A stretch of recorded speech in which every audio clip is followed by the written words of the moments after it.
We are here in the matter of 2022 CF 134, the state versus Daylon Richardson. Mr. Richardson was convicted of 2 counts of murder. The jury also found that Nicholas Weist was a peace officer killed in the course of performing his official duties, and that Mr. Richardson knew or reasonably should have known that Nicholas Weist was a peace officer. They found that that was proven. We're here today for purposes of a sentencing. We have some motions first. Mr. Carmen, do you wish to present evidence and or to make any further arguments regarding your, just a moment.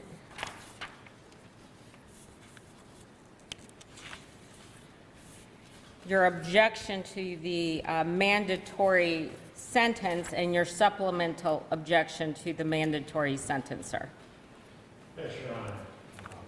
The court is familiar with my basic position that under the facts of this case and with regard to this defendant, the mandatory natural life imprisonment is a violation of both the Illinois and the United States Constitutions.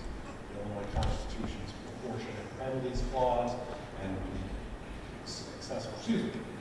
cruel and unusual punishment aspect of the Eighth Amendment. For today's purposes, we had a miniature pre-trial conference the other day, which the court heard my objections, but I think it's important that I make them for the record as this case moves forward. Of course, I'm referring to the Illinois Supreme Court's decision in June in People v. Spencer, where it suggested that a proportionate penalties clause should be brought as part of a post-conviction petition challenging the constitutionality of the sentence. My position on that is that post-conviction petition is not an exclusive remedy for that given the specific facts of this case, where the sentence of the defendant is mandated by both statute and the findings of the jury, and the fact that we have the evaluation report from Dr. Stapleton, which certainly lays the foundation for a contention that either under the proportionate penalties clause or the Eighth Amendment, that was unconstitutional under these specific circumstances. I know the court has ruled that Spencer meant what it said, and my response to that was Spencer came up in the factual context of that case, which did not have these very important facts about what the jury found and what the law provides. I think the concern of the Spencer court was that a record be made that the court could review in terms of the facts related to a particular defendant, and I think we have all of those elements already present. We should be doing that as part of the sentencing hearing. Thank you. Thank you, Mr. Carmen. Ms. Rumty, does the state wish to present evidence and or make any further argument response to Mr. Carmen's objection? Your Honor, the state continues to object to an ongoing discussion regarding the Miller case law. Would note that in People v. Spencer, the site is 2025 IL 130015. The court specifically noted that the Miller line of case law only applies to juveniles, not to emerging adults, which is what this defendant would qualify as. And that I feel it's absolutely appropriate for this court to continue with the sentencing today with the guidelines in place by statute.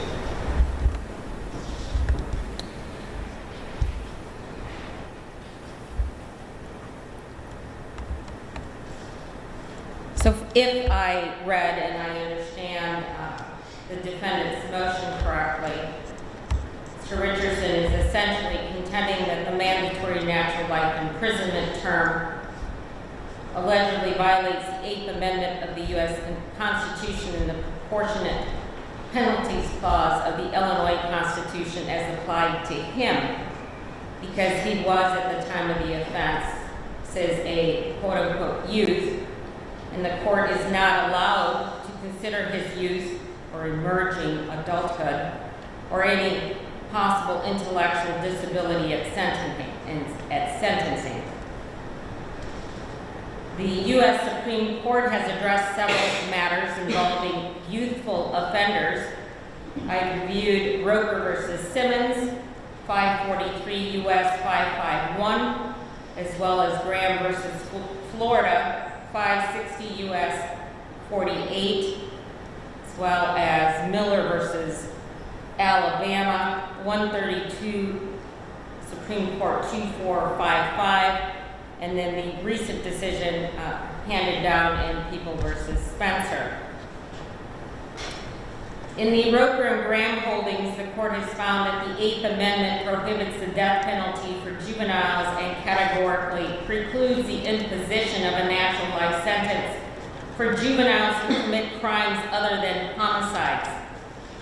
The court has gone so far as to opine that a natural life imprisonment term without the possibility of parole imposed on a juvenile for murder violates the Eighth Amendment.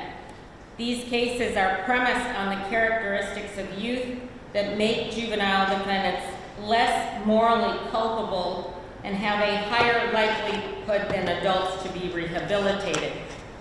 The court, however, has limited its holdings to defendants who are under the age of 18 when they committed their offenses, reasoning that the line must be drawn somewhere. Further, our Supreme Court has expressly stated that Miller does not provide cause for a juvenile offender to raise a claim under the Proportionate Penalties Clause, as in Miller does not directly apply to young adults. This court is not aware what the definition of a young adult is, as most humans are considered an adult at 18 years of age and have the brain capacity to knowingly marry, sign up for the military, to vote, legally register for a firearm, and at the age of 21 to legally imbibe alcoholic beverages. In this case, Mr. Richardson was 22 years of age at the time of these offenses.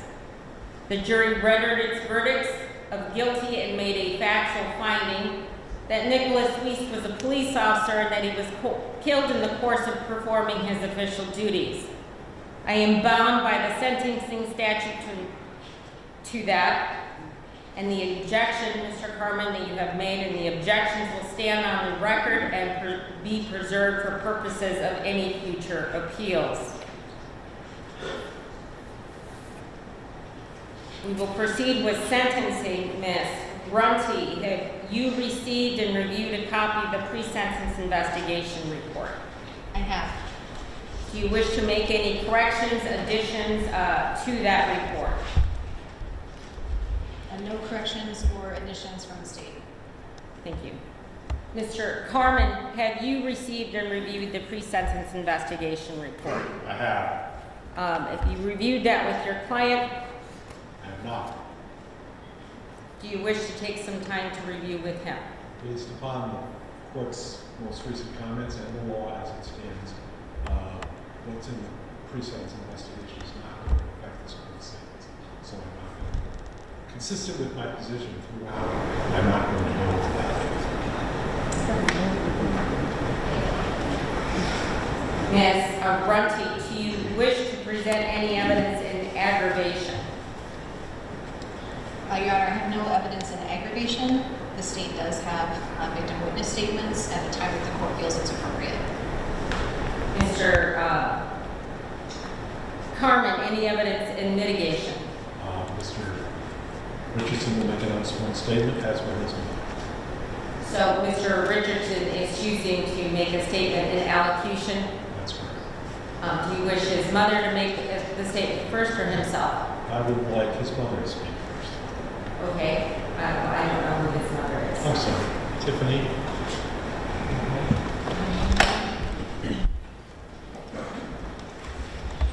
If you would, thank you, Mr. Carmen. Move the microphone over to her.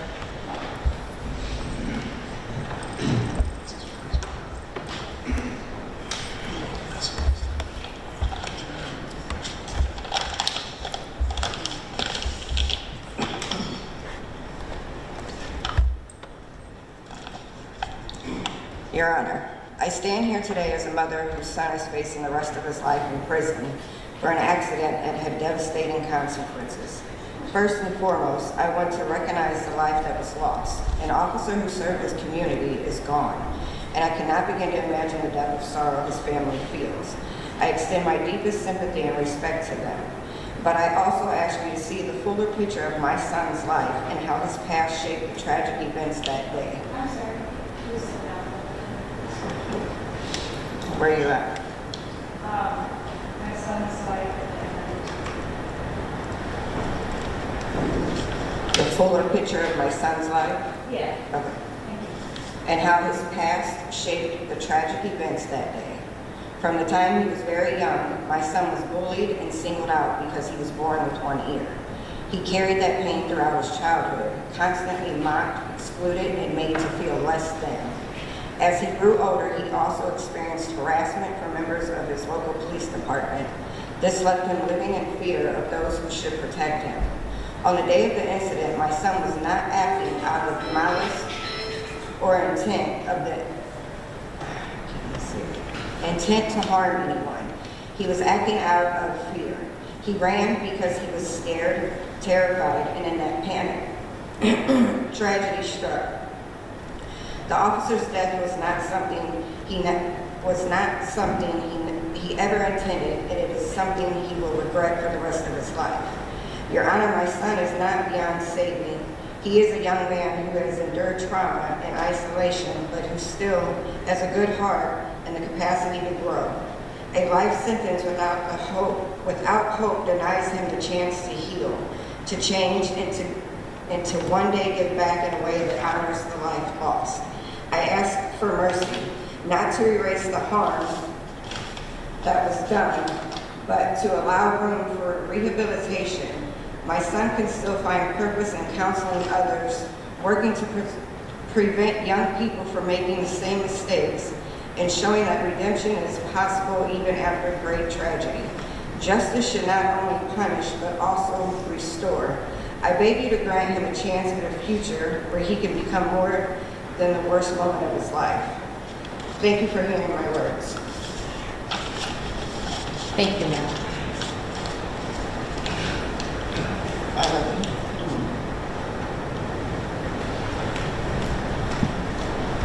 Mr. Richardson, at this time, you are welcome to make a statement in allocution.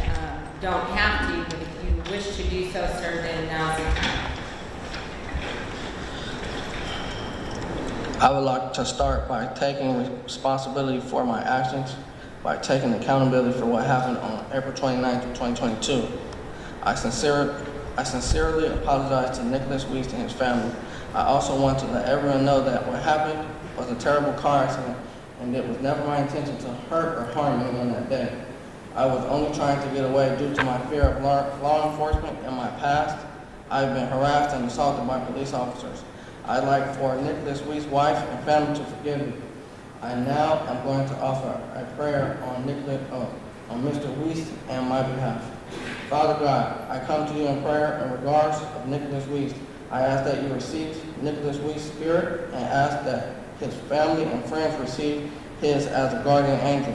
Father, I specifically pray for his wife and children and ask that you guide them and that you comfort them as they deal with the loss of their husband and father. I ask that you forgive me for my sins as I forgive those who have sinned against me. I ask that you cleanse my heart and my conscience as I will forever remember Nicholas Weist. Please, Lord, be here for us all. In Jesus' name, amen. Third, I want to apologize to Judge Norman for my behavior after the jury found me guilty. I knew that I could be going to prison for the rest of my life, and I was very bitter and angry. Never have I hid from accountability these last 3 years. I pushed this case to trial because I didn't want to be labeled as a murderer because I am not one. Once again, I apologize for my actions, and if I could rewind that day, I would have just pulled over. Finally, I want to apologize to my parents and the rest of my family. Please know that I love you, and I am sorry you had to go through all of this. Thank you for listening, Your Honor. Thank you, Mr. Richardson. At this time, anything else, Mr. Carmen? Ms. Runty, I believe you have some victim impact statements that people may desire to read into the record. That's correct. Okay?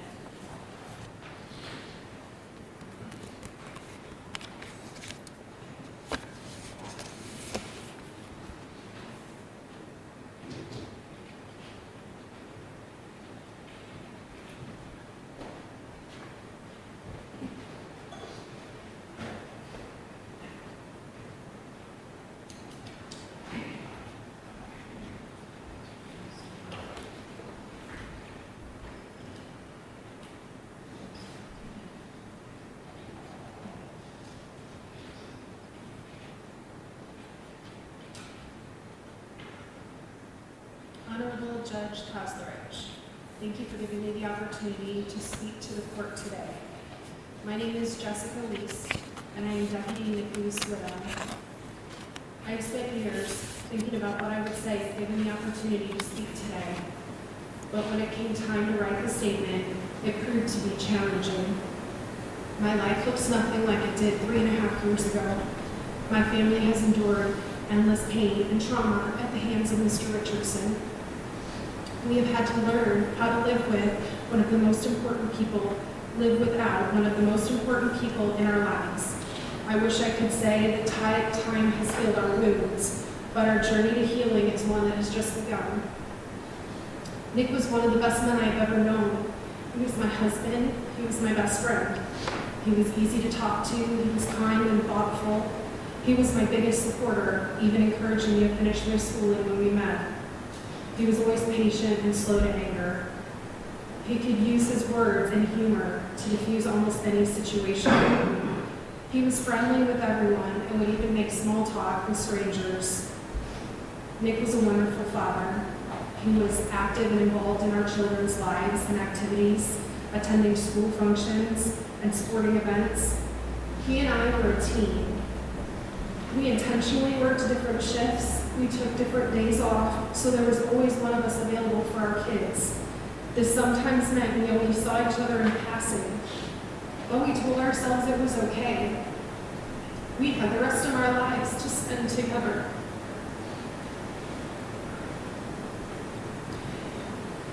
We would spend hours talking about all the places we wanted to visit and where we would live when he retired, when we were done raising our family.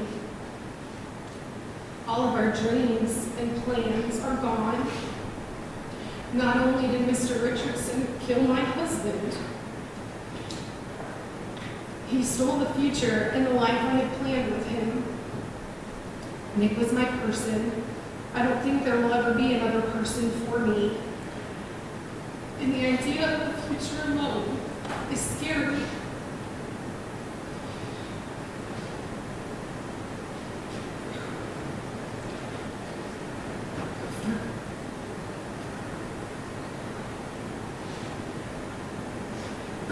For quite a while after Nick's murder, I struggled with insomnia, closing my eyes and reliving all of the worry and the anxiety from the day he was killed.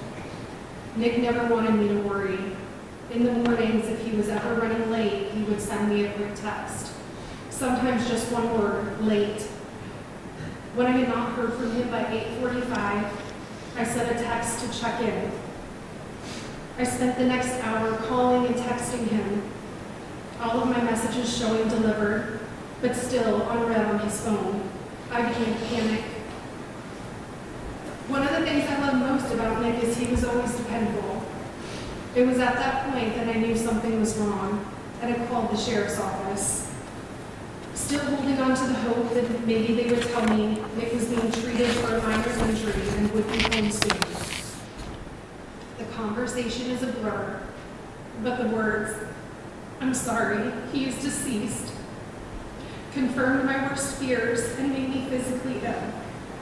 How could he be dead? I was in shock. I remember asking, "Can I see him?" I don't think I would have overcome my denial if I had not viewed his body at the funeral home later that night. Seeing him lying there in a hospital gown, covered in a sheet, is now an image I must live with for the rest of my life. Telling our kids the news was the hardest conversation I've ever had to have. Knowing the message that I was going to have to deliver would devastate them. And from that moment on, their lives would never be the same.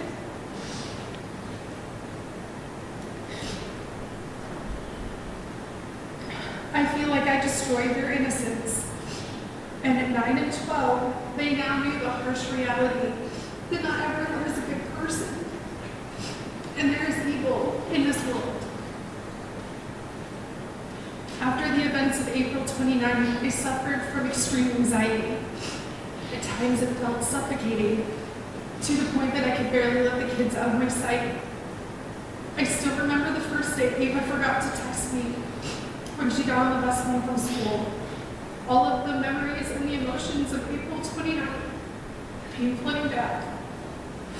And I made a frantic call to the bus administration office to confirm she had indeed boarded the bus. It was at that point that I knew it would take more than my strength and more than my willpower to heal from the trauma caused by Mr. Richardson. I began taking medication and seeing a therapist. The kids and I have spent hundreds of hours, thousands of dollars on therapy, and some days it still doesn't feel like enough. On the bad days, the grief is still overwhelming and the tears still come. The kids have kept me going the past 3 years. I have tried to focus all of my time and energy on raising them. We talk about Nick daily, and I make sure they know how much we love them. Nick should be here. He should be here to celebrate baseball championships and first place wins at dance nationals and all the little things in between. The list of milestones and memories without him goes on and will forever. Every good thing that happens in their lives will be overcast with grief because their dad is not here to share in the joy with them. It is hard for me to see my kids in pain. I want to fix it and I want to take it all away. But this is a deep emotional wound that impacts every aspect of their lives. They worry more and trust less. They've built walls around their hearts to protect themselves from hurt and disappointment. Parenting them through grief is not easy. I sometimes don't know what to do other than to hold them and cry with them. I have been forced to be a single mother. The responsibility of raising 2 children on my own is daunting. There is no one to share the load or help make decisions. No one to help care for the home or help take the kids to their activities. There is just me.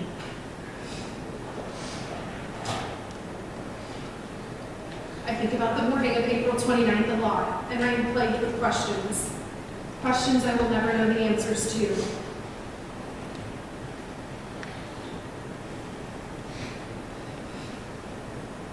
Did Nick understand what was happening? And in that moment, was he scared? What were his last thoughts? Was he thinking of us? Of the kids? Or was he thinking of his sense of duty?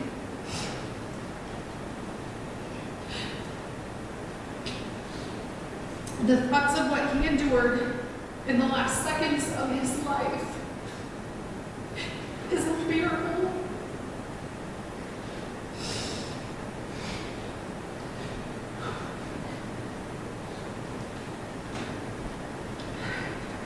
Mr. Richardson has sat in this courtroom many times over the last 3.5 years, and not once has he shown an ounce of remorse outside of this morning.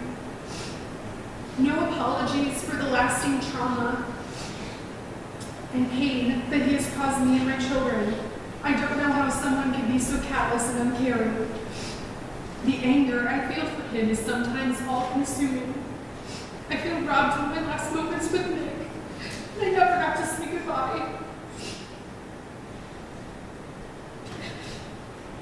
I never got to tell him how much he loved me.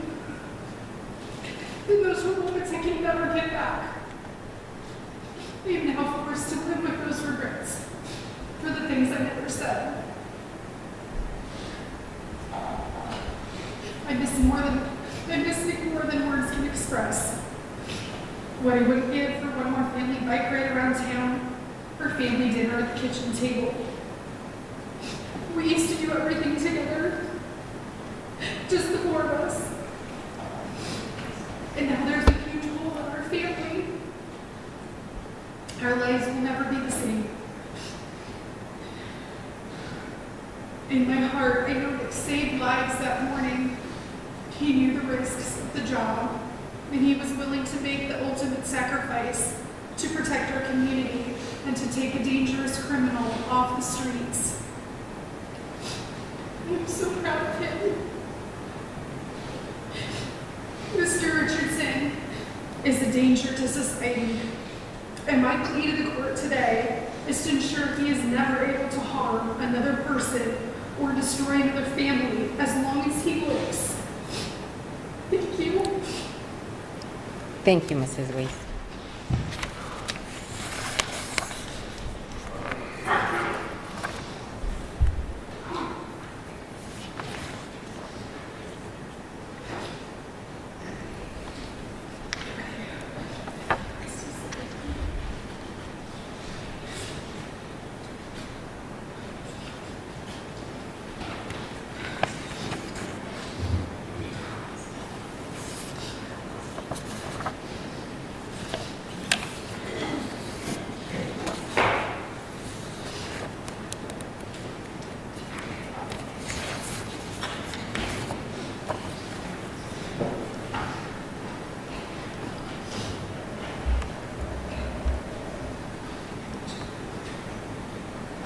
Honorable Judge, my name is Daylon Richardson and I'm a Weist son. My dad was an amazing person who would help me whenever I needed help. Even if I didn't want help right then and there, he would always be ready to help me. School has been hard and I sometimes need help at my home. My mom tries her best to help, but she gets busy a lot. My dad would always show his best to help me, and I appreciate it really greatly. I wish I could tell him how it was. My dad was amazing. He would yell at me whenever I did something wrong. He would get mad at first, and he would calm down and sit with me and talk. Sometimes he would talk about what was bothering me, and other times we would just talk about boy stuff. But no matter what we talked about, he would always make me feel better. My dad was my best friend. We did almost everything together. We biked, fished, played video games, and practiced sports together. We got outdoor annoyed with each other sometimes, but we would always make up and end up making great memories. I think back to April 29th, that day began like many other. I was sitting in the lunchroom with my friends when the principal came to get me. She said there was a family emergency, and that at the time I didn't know washing up my body. Then I saw my papa builder waiting to pick me up. When I got back to my house with the cars in the driveway, my mom wrapped in a blanket crying. I knew in that moment something had happened to my dad. The second, my mom's words hit my ear and made me fall. The words Dad had died forever imprinted in my mind, unwavering and unchanging. My dad has missed out on so many things. Birthdays, sports, cross-country meets, etc. He will miss my first girlfriend, my first date, and someday a brother. My wife and children will never get to meet him. They will only get to hear stories about how great he was. My dad and I loved to go biking. We would go weekly, whether it was around our neighborhood or an hour away. I was 7 when my dad took me on my first bike trip.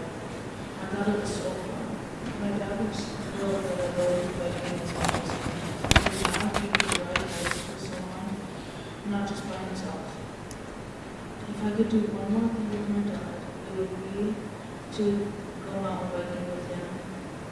I still go biking sometimes, but not as much as I would like. My dad was an amazing chef, and I regret not taking the opportunity to cook with him. I would give anything to get a chance to cook with him now, to get to experience his food one more time.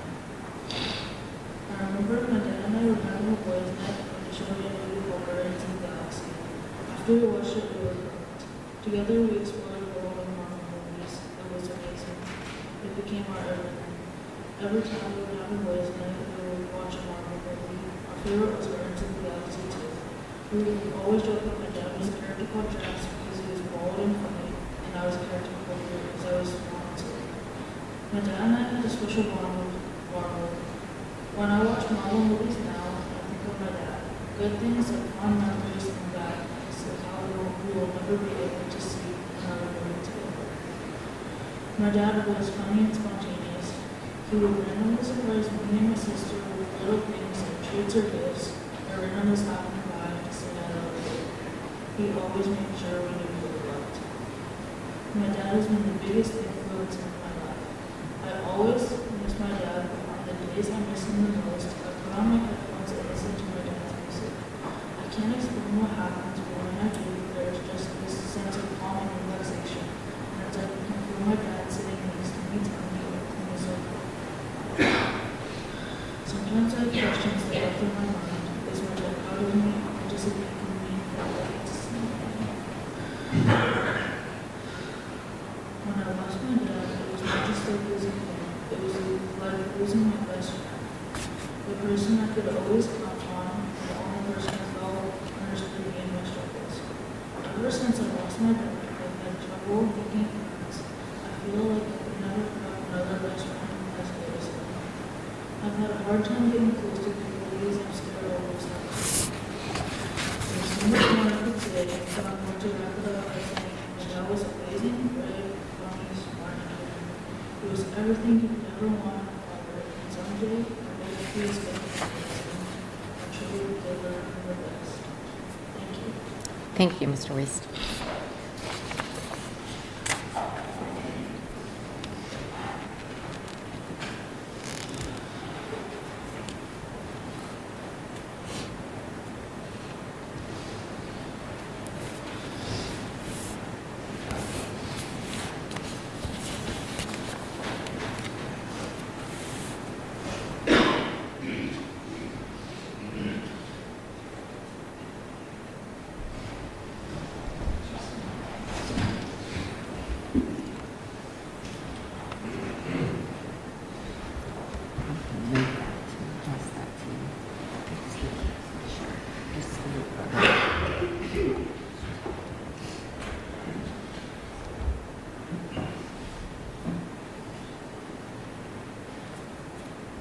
Honorable Judge, my name is Ava, and Deputy Nicholas Weist is my dad. It took me a really long time to figure out what I wanted to say. Hours of pouring my heart out onto a piece of paper just for this moment right now. I was scared that I would be judged or even looked at funny. It was really hard for me to be honest because I'm having a hard time being honest with myself. In 3.5 years, the void of losing my dad still feels really big. It's okay. In 3.5 years, the void of losing my dad still feels big, and I'm not sure what can give me closure, whether it's sitting in front of the courtroom today or doing things my dad loved. But the loss still hurts, and I'm just looking for anything to make it better. Nothing could have prepared me for what happened on April 29th. No 12-year-old should hear that their dad left for work and isn't coming home. I would have given anything for one last "I love you, princess," and a hug goodbye. But that, along with my innocence, was stolen from me. The night before my dad was killed, I went straight to bed without saying goodnight and "I love you." Because of the defendant, I will never get the chance to say that to him again. Sometimes I miss my dad so much, I wish I could dream about him, even if they're bad dreams, just so I can see him again.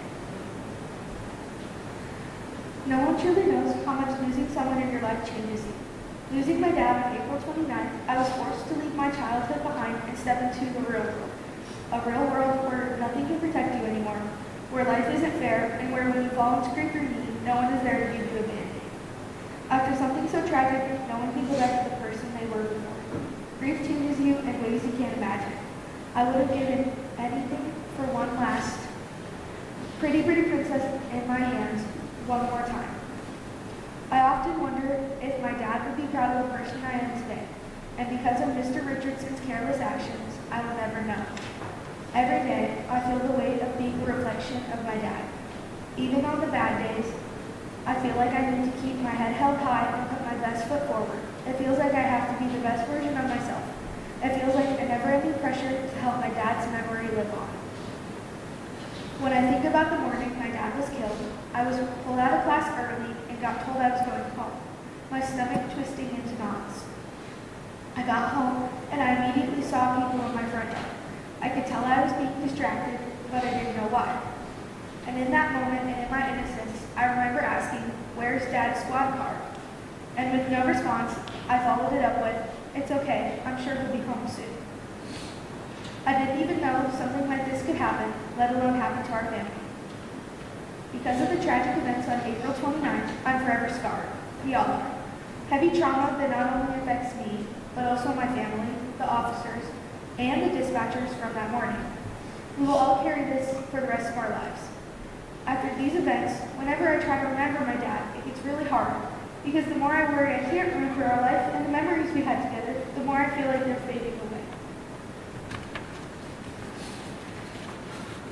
A lot of people know my dad for his sacrifice, but he was so much more to me and my family. He was one of my biggest role models. He was approachable, trustworthy, and he listened. My dad was very involved. When he wasn't at work, he was taking my brother and I to do fun things like biking or fishing. My dad was at almost every band concert, recital, or game I had. Sometimes even coming home from work to sleep a couple of hours and then getting up to go to our activities or pick us up from school.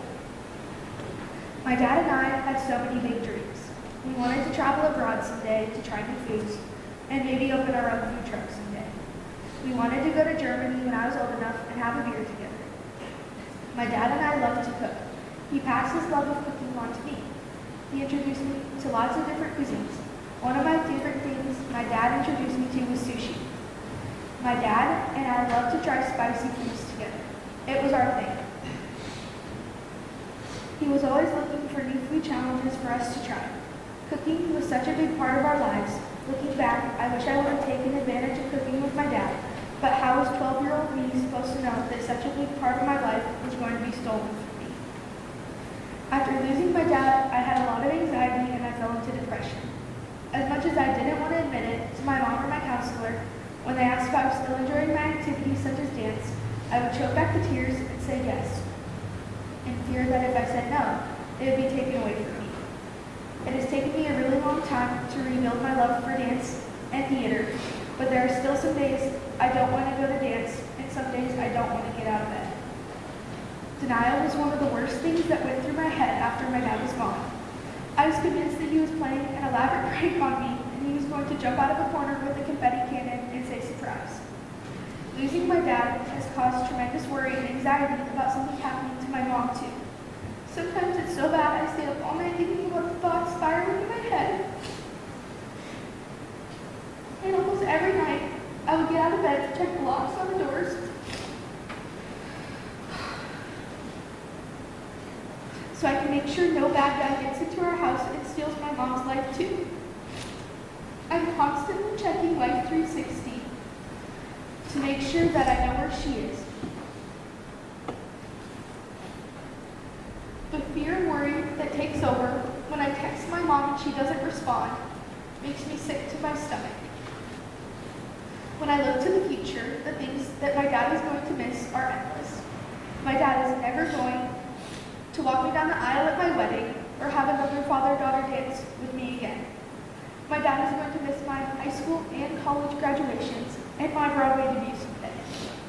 As hard as it is for my dad to miss the big life events, the small ones hurt equally as much. Whether it's passing an AP bio test or learning how to drive. Those are still important life events that my dad is missing out on. No amount of money or gifts or even people can fill the hole in my heart that the defendant made on April 29th. Nothing can replace what was stolen from me and my family. My dad was taken away from us way too soon. And I know my dad didn't give up his life for nothing. He was doing it for the good of the community and doing it to save lives. I've watched a bunch of Marvel movies with my dad, and I'd like to think the Avengers would consider him a hero, because I sure do. Such an important person to so many people was taken away from us way too soon, and that feels really unfair. It has been 3.5 years, and I still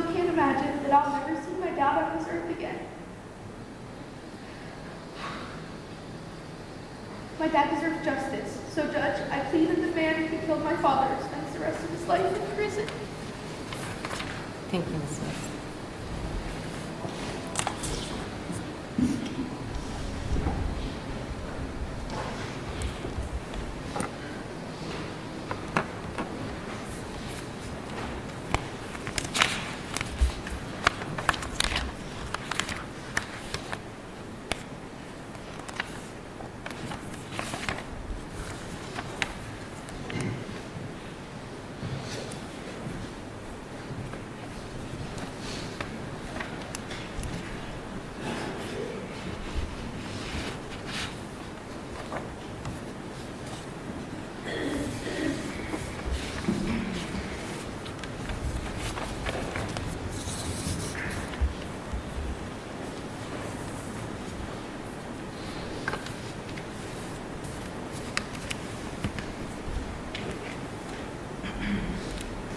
On April 29th, 2022, my brother, while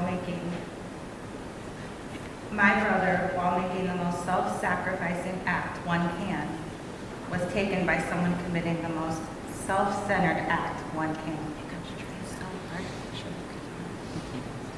Just, you can move this up, so adjust it however you even use it here, so whatever's comfortable for you, so you're not bending over. Nick laid down his life in order to protect those of others, from the officers that were in pursuit to the school-age children that were headed into school miles down the road. Nick's acts were those of courageousness.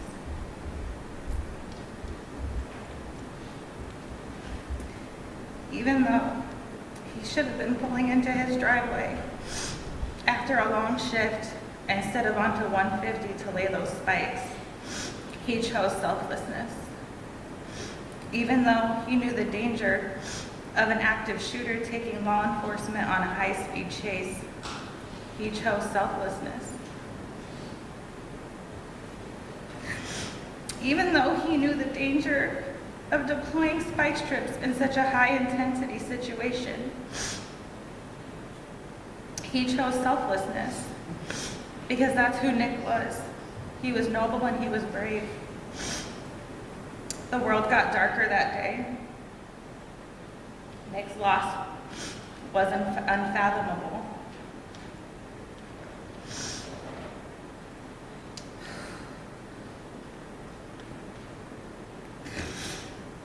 My parents lost a son that day. No parent should ever bury their child. In a sense, not only was my brother taken that day, but so were my parents. They have never, and they will never be the same.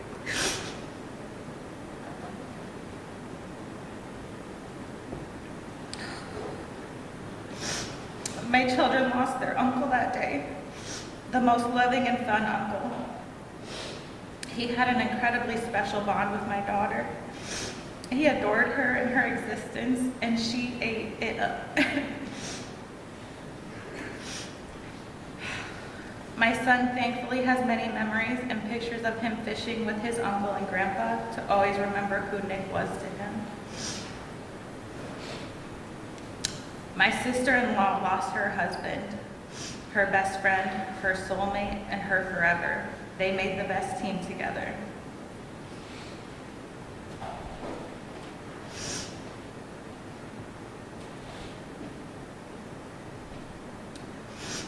My niece and nephew lost their dad. Hearing the pain in their screams when being told that their dad was gone is something that I will never unhear as long as I live. You could feel the enormity of the loss of such a loving father in their screams that day.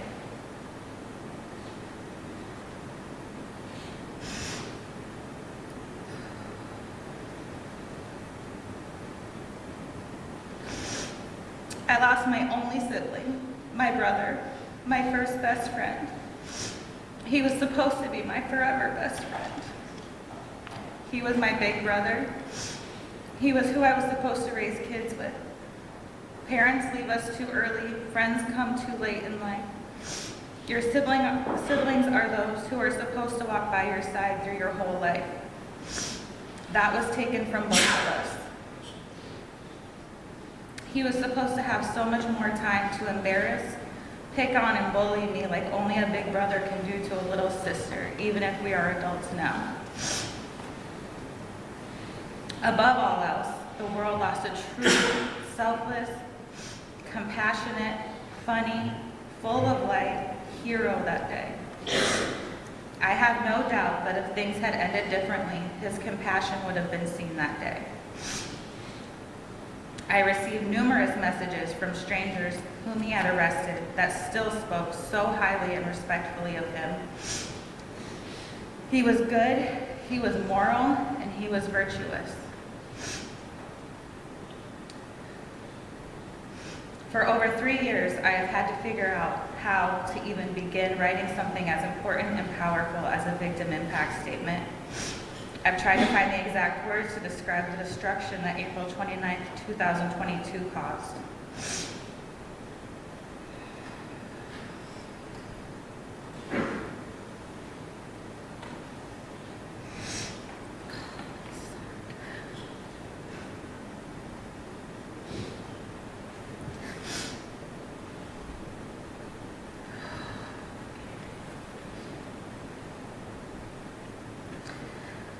I wanted to find the most powerful words to finally get through to you.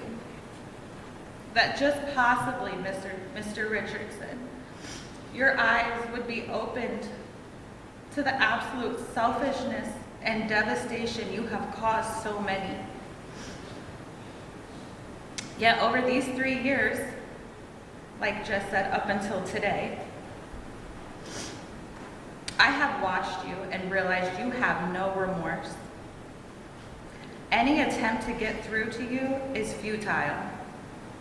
For 3 years, the spotlight has been on you. You've had all the attention. It is time for this to be about Nick, my brother. Today it stops being about you and it starts to be about him. It becomes about selflessness rather than selfishness. The epitome of what my brother represented.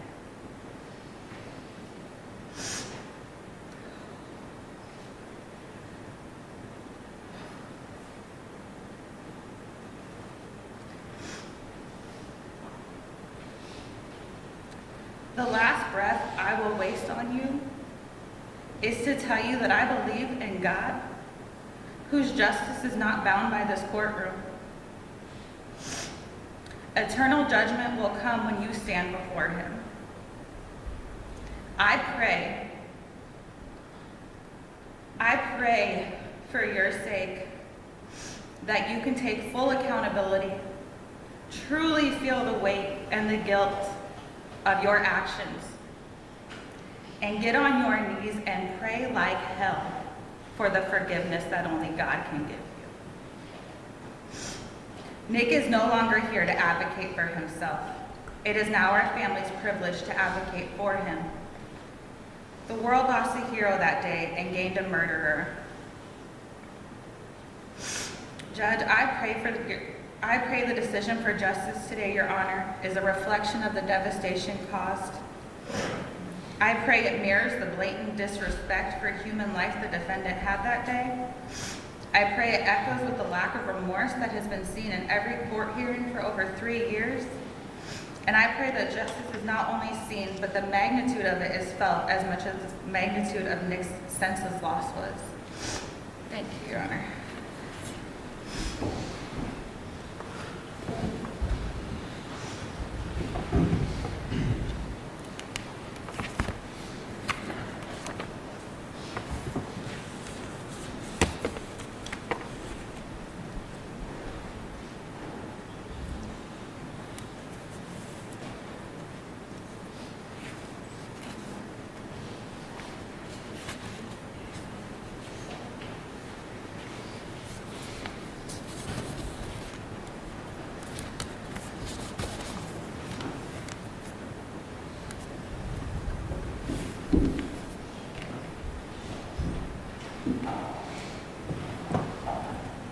Please adjust this to the conference. and then typically, most of them, so whatever you want.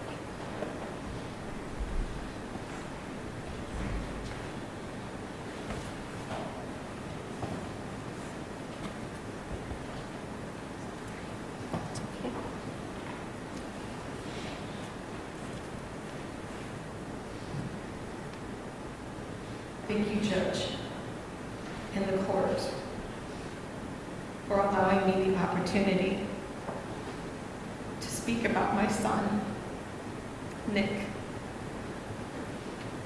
and how the murder of my son has impacted my life and my family's life.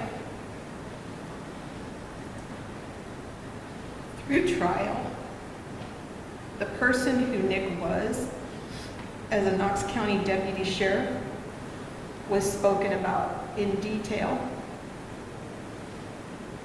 The judge and the court learned about the integrity of his actions, the appropriateness of his actions, and the necessity of his actions to spare the lives of children who were starting their school day. Today, I want to speak about who Nick was as a son, as a husband, as a father, as a brother, and as an uncle. April 29th, 2022, the day Nick, my son, died. Shock,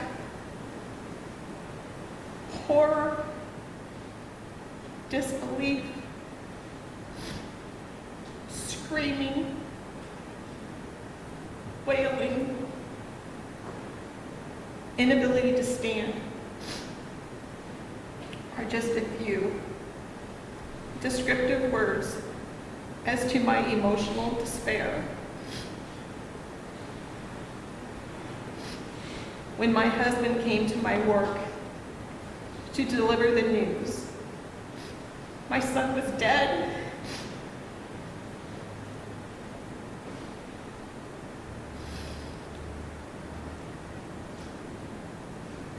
The trauma caused by Mr. Richardson's actions has profoundly altered our family's daily lives and my ability to find peace. Profound grief, the product of that trauma, is now so entrenched within my heart and my soul that each moment I wake up, I must meet it with a choice.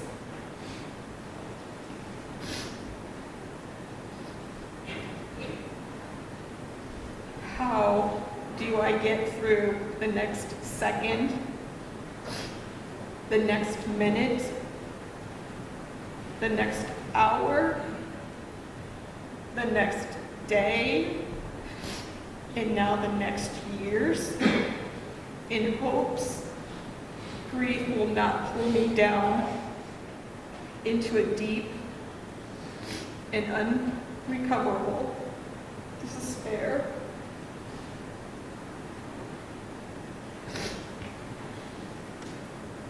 Mr. Richardson chose to put himself above the law. The resulting cause of his decision is why he was found guilty of murder of a peace officer. Yes, Nick was a peace officer. He was also a son, a husband, a father, a brother, an uncle. He was a man of integrity, both on duty as a police officer and off duty. Today, I want to express the deep pain and the devastating impact his actions caused our family. Mr. Richardson stole from our family days and years we should have had with Nick. His actions stole my son from me, a husband from his wife, a father from his children, a brother from his sister, and an uncle from his niece and nephew. He stole from Nick the opportunity to watch his babies grow up and to have input into their life decisions and their life choices.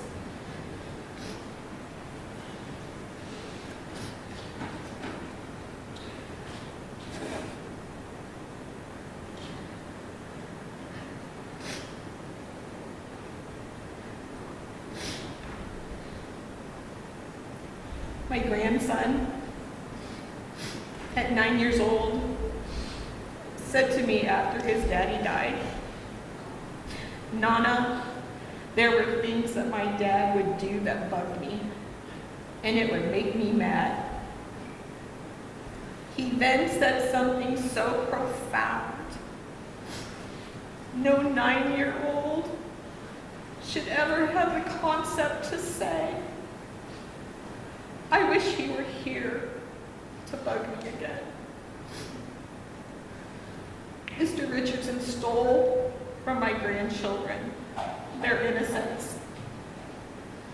Judge, as grief interrupts my thoughts daily, I must decide how much more I'm going to let Mr. Richardson steal from me. Mr. Richardson, I loathe the day your inability to obey the law crossed paths with my son, who took an oath to uphold the law and to serve and to protect. There are days when my anger feels overwhelming, and I try and I struggle to reconcile the pain you caused with the forgiveness I know I am called to offer. Stepping outside my flesh, my hope is that someday you find some semblance of remorse for your actions. I pray God reveals a pathway to you so you will see your choice took the life of my son. You ask God to forgive you, and you have a personal relationship with God as your Savior and as your Comforter. As a Christian, I am called to forgive. Today in this courtroom, I am not publicly able to declare to you that forgiveness, as that is a personal conversation between God and myself. Judge, I am not confident the sobs and the tears will ever end. I do know through continued professional counseling, I will learn how to cope with the waves of emotions as they arise in me. So many tears have fallen from my eyes, and so much heartache has been vetted into my heart.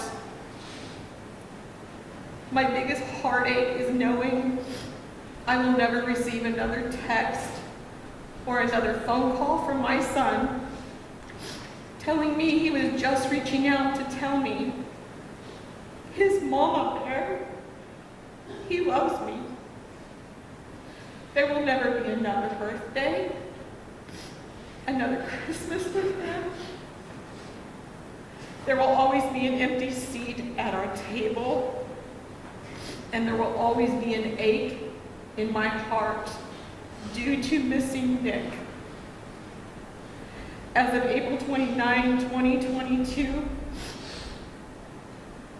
I am a mama who has experienced the death of my child.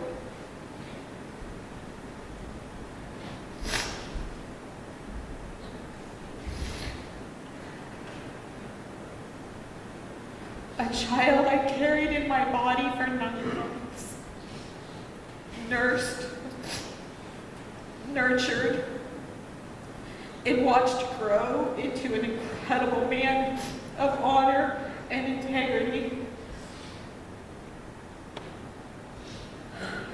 For that, I am deeply grateful to have been his mama.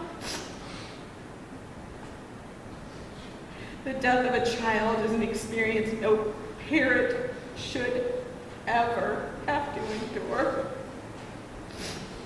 As Nick's mama bear, I should never have had to say my last goodbye to him while he was laying in his coffin. The ache and anguish of losing my son have deeply impacted every aspect of my life. I will never be who I was prior to Mr. Richardson coming into our lives uninvited and unwelcomed. I continually need to make daily choices how to journey through profound grief. It is a journey that will exist until God takes me home and I see my son again. Your Honor, I ask you to help me and my family in our journey of healing by imposing a natural life sentence without possibility of parole on Mr. Richardson. Thank you for this opportunity to speak. Thank you, Ms. Monson.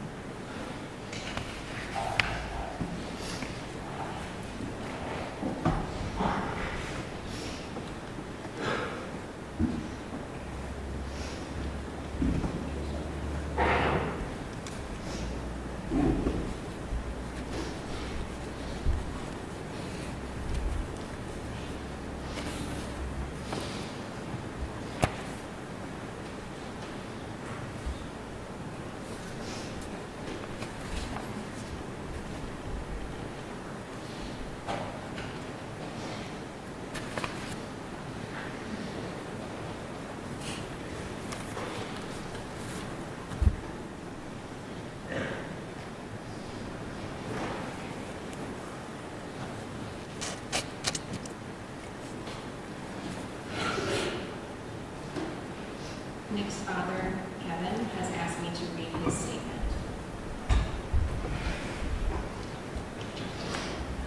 Honorable Judge Norma Koslovich, thank you for your patience and strength in presiding over a trial that centered on a violent crime. Thank you for giving me the opportunity to speak, and thank you to the many others who have spoken. A senseless act of violence inflicted fatal wounds on Nick Weist, a Knox County Sheriff's deputy, as he was deploying stop sticks on April 29th of 2022. I ask for a moment of silence for fallen officer Nicholas Donald Weist, 936.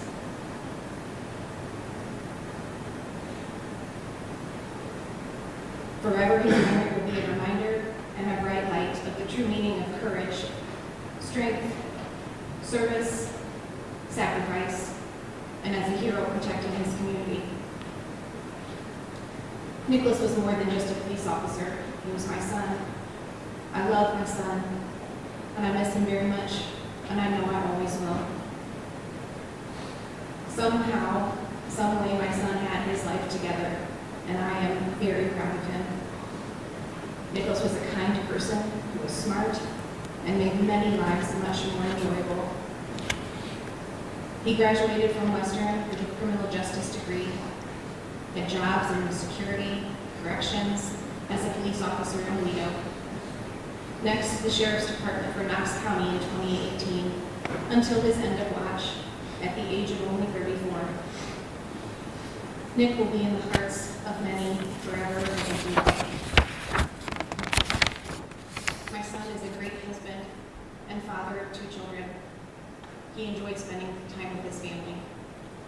Often he was out fishing, using his boat, or at a local pond with his wife and children. The entire family loved riding bikes together, from casual rides around town, local trails and bike paths, enjoying the outdoors and getting exercise. Hunting was huge for him as well, along with grilling or using his smoker to help with making dinner. Nick loved date night with his wife. He loved throwing a ball with his 2 children and just being outside relaxing. My emotional suffering includes the extreme trauma forced on Nick's wife and now widow, seeing her in tears as she misses her best friend.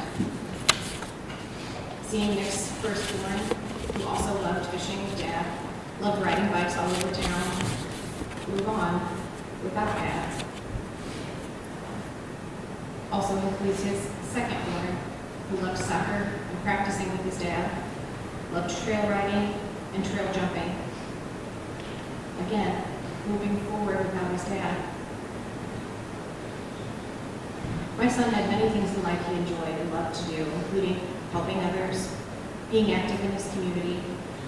Nick loved his job as a police officer, and he loved being a sheriff's deputy for Knox County. The amount of pain and heartache, and tears and anguish are beyond belief. Even after 3 years, my doctor has me on 2 blood pressure medicines. The anger, rage, and pain I feel is still overwhelming, and it continues to this day. At night, I can find my thoughts not shutting down over a memory that may last hours or days. A senseless act of violence made with no regard for human life, for others. An extreme act, inflicting fatal wounds. Your Honor, my understanding is that the law was designed to punish those who are the worst of the worst. Individuals with prior records who repeat violent crimes, terrorize with guns, and those that drive recklessly at dangerous, life-threatening speeds. Respectfully, Kevin Weist, father of Knox County Deputy Sheriff 536, Weist. Thank you, Mr. Weist, Ms. Runte.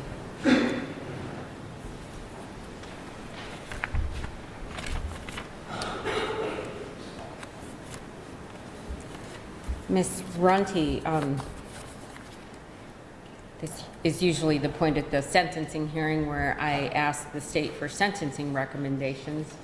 I don't know to what point you would like to go, or Mr. Carmen, because as I have ad nauseum stated to both of you, I am bound by the statute in the state of Illinois of the term of imprisonment. So if you feel the urge to argue, Ms. Runte, I will allow that, as well as Mr. Carmen.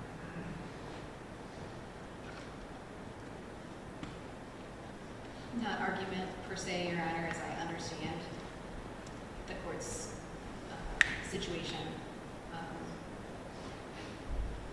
I would like to just make sure that everything on my checklist, so to speak, was addressed. Of course. As the court has noted, the defendant has been found guilty of both counts of murder and has pled guilty to unlawful possession of a weapon by a felon and aggravated fleeing and eluding. The applicable sentencing statute is 730 ILCS 5/8-1C3. This court has had the opportunity to see and hear all of the evidence during the trial and listen to the statements read today, learning about Deputy Weist, his life, his service, and his death. I was at the scene on April 29th, and as I have walked through this case and spoken with Nick's family, I'm not sure there are words to adequately convey to this court the complete wreckage left behind by this defendant's actions. I've pieced together a picture of who Nick was. The son who actually texted his mother. The husband who created a true partnership with his wife. The father who knew to take time for the little things. And the police officer who put his community above all else. The state does ask the court in compliance with the statute, to sentence the defendant to a natural life sentence in the Illinois Department of Corrections without the possibility of parole on count 1. I would note it is my belief that count 2 would merge. We further ask the court to sentence the defendant to 10 years in the Illinois Department of Corrections, followed by 6 months mandatory supervised release on the unlawful possession of weapon by a felon charge, which would be served concurrent with the sentence in count 1. We finally ask the court to sentence the defendant to 6 years in the Illinois Department of Corrections on the charge of aggravated fleeing and eluding, to be served concurrent with the sentence in count 1. We ask the court to impose the required fines and assessments, and note that the defendant has credit to cover the fine and will qualify for a waiver of the assessments, leading to no balance owed. Thank you. Thank you, Ms. Renty. Mr. Carmen. Thank you, Your Honor. My client sits next to me in handcuffs.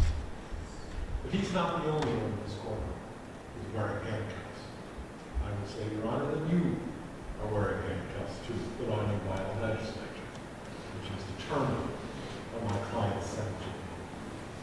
I wear the handcuffs myself because I can only make my comments for the record, and I will make those comments to amplify the points that I plan on raising in subsequent proceedings in this case. We heard the things today that we're supposed to hear in a case like this. We heard from the family. We heard from my client's family. My client's family has shown up to support it. We've heard either through the pre-sentence investigation report or through the statements of the client's mother and the client that my client has not led the easiest of lives, that my client has had problems in his life. Those are things the court should be able to take into consideration. The court should also be able to take into consideration the actual facts regarding the, for want of a better term, relationship between my client and the deceased. This court heard the evidence. This court heard that that relationship probably lasted somewhere between 1.5 and 2 seconds.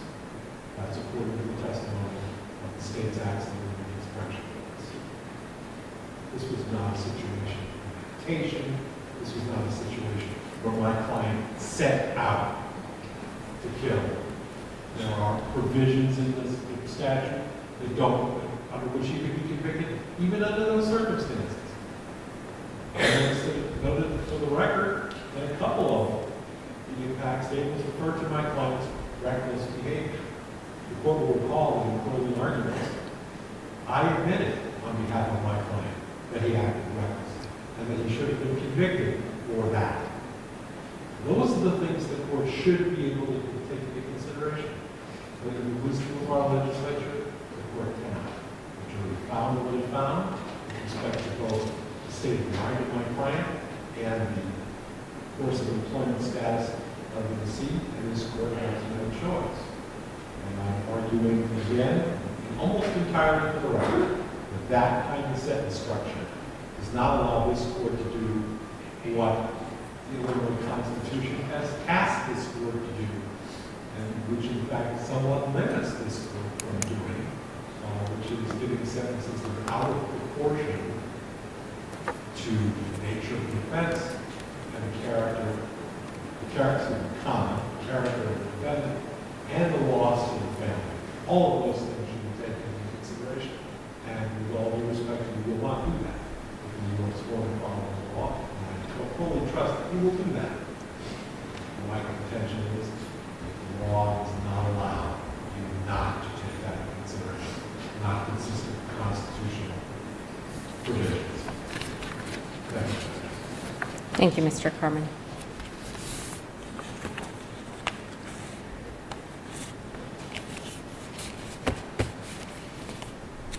To the family,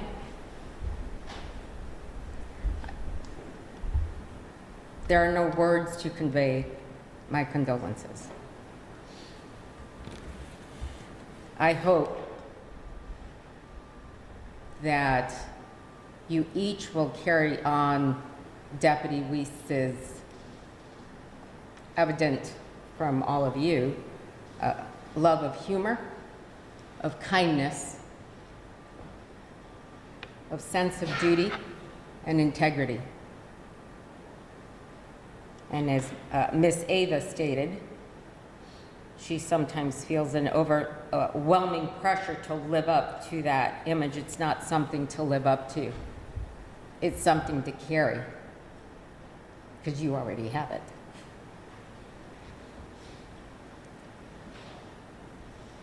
To Mr. Richardson's family,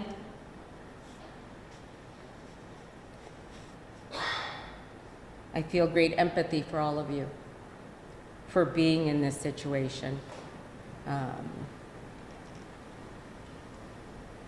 And thank you for supporting him and being here for him.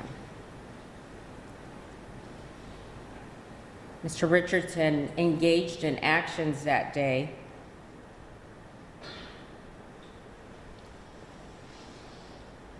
that unfortunately led to Deputy Weist's death. I understand his mother's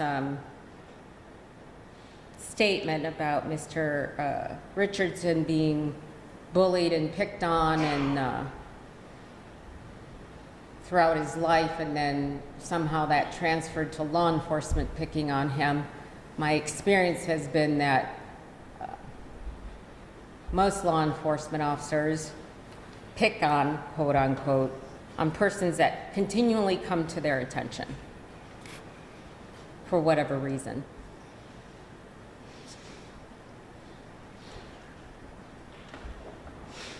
You all call it picked on, I call it maybe enforcing the law, or maybe living in a small community where unfortunately you're singled out. And when this trial started, quite frankly, I had no idea what the evidence was, nothing. Truly believed the state was going to have an issue proving their charge until I saw the video. And once I saw the video and I heard the gunshots coming out of the car towards law enforcement chasing them, and I saw the split 1 to 2 second choice you made, Mr. Richardson, there was no question in my mind anymore.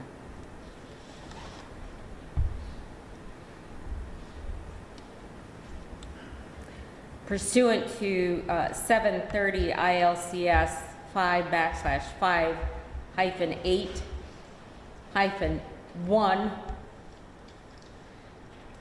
subsection C, subsection 3 little i's, I am bound that the court shall sentence the defendant to a term of natural life imprisonment without the possibility of parole. There is obviously no mandatory supervised release period for count 1. Count 2 merges into count 1 as the state appropriately indicated. For the felon in possession of a firearm, class 2 felony, you are sentenced to 10 years concurrent. The Illinois Department of Corrections, I believe that is a 1-year mandatory supervised release period. And for the aggravated fleeing and eluding conviction, the class 4, you will be sentenced to a concurrent 3 years in the Illinois Department of Corrections with a 6-year mandatory supervised release period, Mr. Richardson. I hope that you take this opportunity to do exactly as you stated in your letter, Mr. Richardson, your statement and allocution. That you take this opportunity to better yourself, to try to serve as an example to others.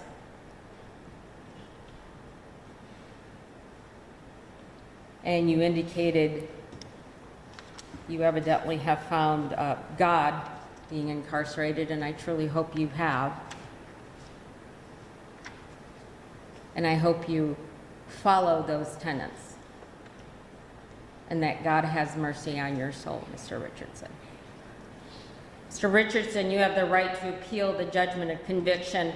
In order to do so, you must file a notice of appeal in the trial court within 30 days from the date upon which sentence is imposed, which is today, sir. Prior to taking an appeal, if you are seeking to challenge the correctness of the sentence I have imposed or any aspect of the sentencing hearing, you must first file in the trial court within 30 days of the date upon which sentence is imposed, again, today's date, a written motion asking to have the trial court reconsider the sentence imposed or reconsider any challenges to the sentencing hearing.